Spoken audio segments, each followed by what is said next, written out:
Olá, muito boa noite. A Prefeitura de Itaquaquecetuba se reuniu com representantes do DAE, o Departamento Estadual que cuida dos rios, para saber por que o nível do Tietê não recua, mesmo depois das chuvas. Até hoje, na Vila Maria Augusta, ainda tem ruas alagadas. Cheio ele já tá. E o que a gente vê no Rio Tietê, na altura de Itaquaquecetuba, além de uma camada verde de plantas, é muito lixo boiando. Na Vila Maria Augusta, o alagamento causado pela chuva da semana passada ainda persiste em algumas ruas. Quem é vizinho do rio já está acostumado a ter água na porta de casa por dias. Perdi tudo de dentro da minha casa, na enchente. E todo ano é desse jeito.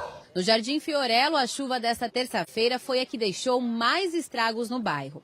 Esta moradora tem uma loja de eletrônicos há 2 anos na frente de casa. Nem o rodapé mais alto impediu que a água chegasse até o estoque. Um prejuízo de R$2.000. Sempre ela entra aqui, rentemente, vai até aqui só.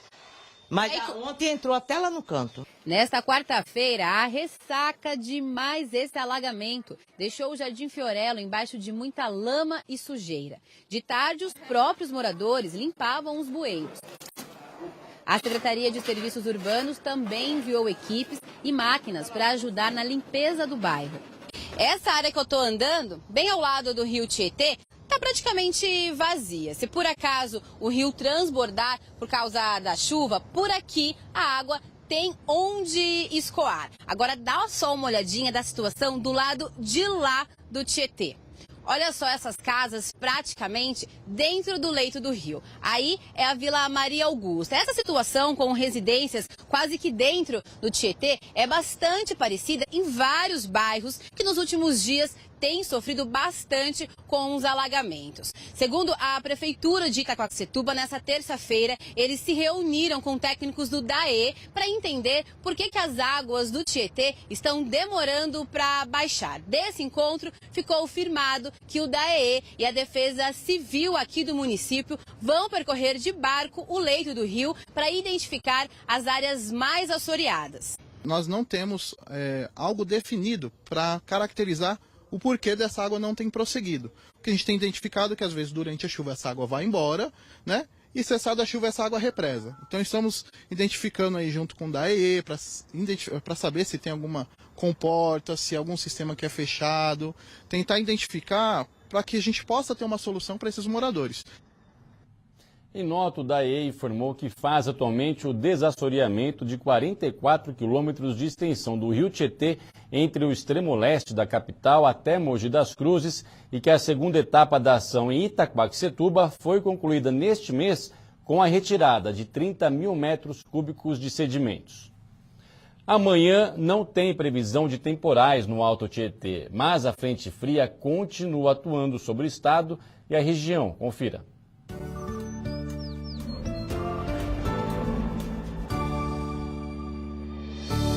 A quinta-feira vai ser nublada, com aberturas de sol à tarde. Pode garoar de manhã e à noite. As temperaturas continuam amenas e as máximas nas cidades da região não passam dos 24 graus. A Prefeitura de Mogi das Cruzes suspendeu a audiência pública marcada para o dia 22 de fevereiro para discutir as possíveis mudanças no zoneamento da Vila Oliveira. De acordo com a Procuradora-Geral de Mogi, Dalciane Felizardo, a suspensão da audiência é para que a Secretaria de Planejamento faça outros estudos técnicos para depois decidir se a Prefeitura vai ou não dar seguimento na elaboração de um anteprojeto de lei que altere o zoneamento da Vila Oliveira. A data para uma nova audiência pública ainda não foi definida. A Prefeitura de Itaquaquecetuba divulgou hoje um novo concurso público, dessa vez exclusivo para a área da saúde. O assunto é notícia no G1. Olá, Fernanda Lourenço, boa noite. Olá, Saulo, boa noite. São 173 vagas com salários que chegam a R$ 5.700. Por enquanto, a Prefeitura só publicou o edital. As inscrições vão começar na segunda-feira. Entre os cargos estão auxiliar de enfermagem, motorista de ambulância, dentista e médico de várias especialidades. No G1 você já consegue acessar o edital e tem também as vagas de emprego abertas nos postos de atendimento ao trabalhador. Então passa lá, g1.com.br/TV Diário. Saulo.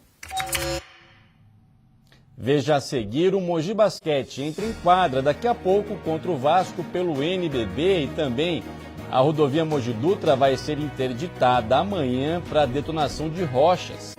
O Diário TV volta já.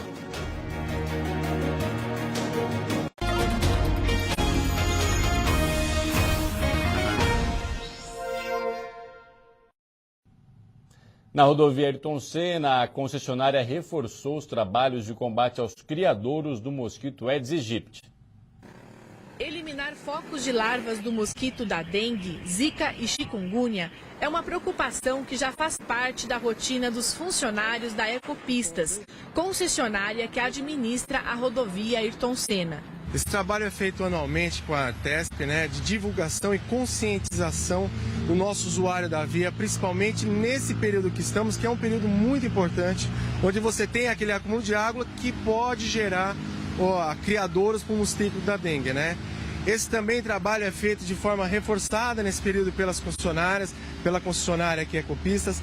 Nesse sentido, a gente tem muita atenção com as equipes de engenharia, onde está fazendo conservação, passando pelos canteiros, avistando essa necessidade, é tratado, é tirado empoçamento. Entre as ações está a distribuição de folhetos informativos nos bairros próximos à rodovia, um trabalho que o motorista aprova. É importante, quanto mais sujeira, mais poluição, não tem como, entendeu? E as pessoas evitando jogar sujeira na rua é importante. Entre as ações também está a veiculação de frases com orientações nos painéis que ficam na rodovia. Esse tipo de ação você acha importante? Sim, claro, principalmente pela conscientização e as doenças e os perigos que a dengue traz para a população.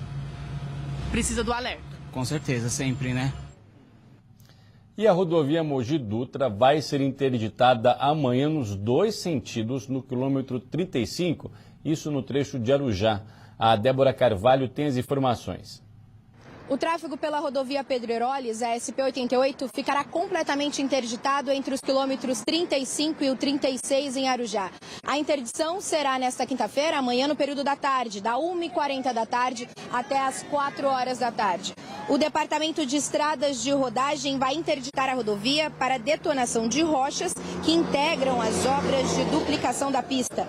Ainda de acordo com o Departamento de Estradas de Rodagem, todo o trecho estará sinalizado e terão agentes de trânsito para dar apoio aos motoristas na orientação do tráfego.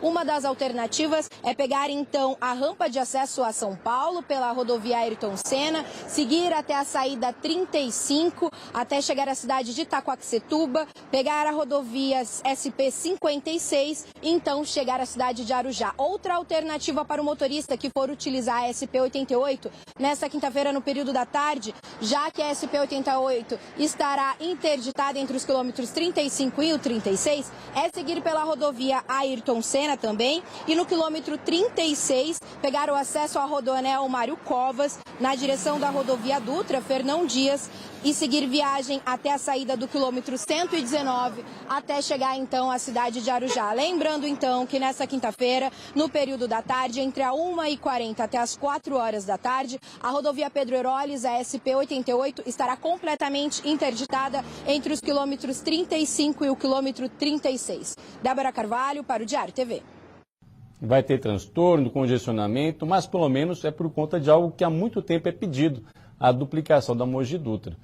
Agora a gente fala de esporte. Daqui a pouco, às 8 da noite, o Mogi Basquete entra em quadra pelo NBB. Vai ser o primeiro jogo depois do time ser eliminado na primeira fase da Liga das Américas. O objetivo é aprender com os erros do Chile e voltar a vencer para seguir dentro do G4. Mais de uma semana após a eliminação na Liga das Américas, com 3 derrotas em 3 jogos, Mogi ainda tenta entender e tirar lições do que aconteceu. Número de violação. Fizemos uma média de 21. No NBB a gente estava com 12. Mogi veio de uma campanha irretocável, com 8 vitórias seguidas no NBB, até perder na última rodada para o Flamengo. Como o NBB foi o único campeonato que restou para Mogi das Cruzes na temporada, a comissão técnica quer reforçar principalmente a parte física. Isso ainda na primeira fase, já pensando nos playoffs lá na frente. Por isso, vai ser uma mescla daqui para frente entre intensidade, força e descanso também. Mais transição, mais treino de defesa, mais treino de transição. Então a gente vai com isso mesclando mais intensidade. Quando está mais cansado, a gente faz mais treino tático, 5 contra 5, 1, 2, 3 quadras no máximo. O confronto contra o Vasco marca o retorno do time na competição nacional depois de quase 2 semanas sem jogar o NBB. E a partida entre o Mogi Basquete e o Vasco é no ginásio Hugo Ramos. No Globoesporte.com/TV Diário você acompanha mais tarde todos os detalhes desse jogo e, claro, a reportagem completa amanhã no Sport D. E depois do intervalo, a polícia prende o homem que atacava mulheres em pontos de ônibus de Mogi das Cruzes. O Diário TV volta já.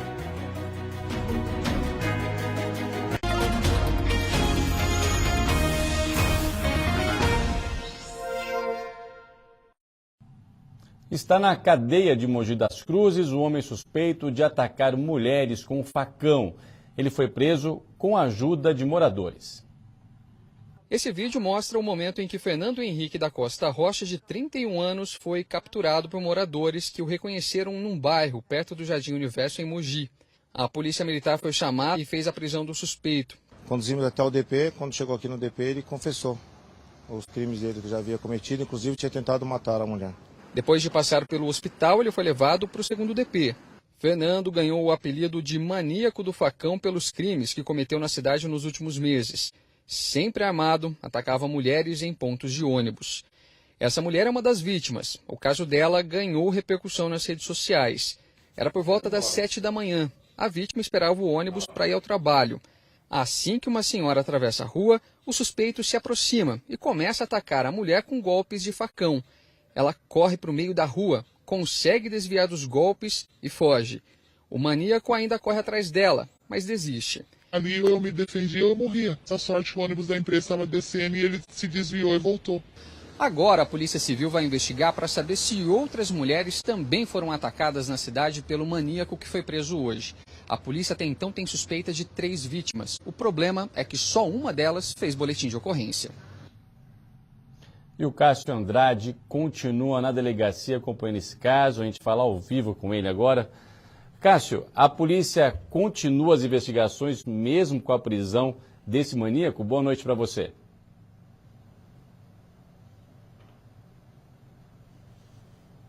Continuam sim, Saulo. Boa noite para você. Boa noite para você aí de casa. Continua, porque algumas pessoas podem ter sentido medo, por exemplo, de fazer o boletim de ocorrência. E agora, então, que esse caso ganhou uma repercussão, a polícia pede para que essas pessoas procurem uma delegacia para registrar essa ocorrência. Além disso, a polícia também vai intensificar o trabalho de investigação. Sobre isso, eu vou falar agora com o Dr. Jorge Luiz Neves Esteves, do 2º DP aqui de Mogi. Bom, além das pessoas procurarem a delegacia, como é que a polícia vai fazer para chegar até essas possíveis vítimas? Boa noite. Olá, boa noite a todos. Nós estamos com as nossas equipes em campo para localizar eventuais outras vítimas que agora se sintam mais encorajadas a nos procurar.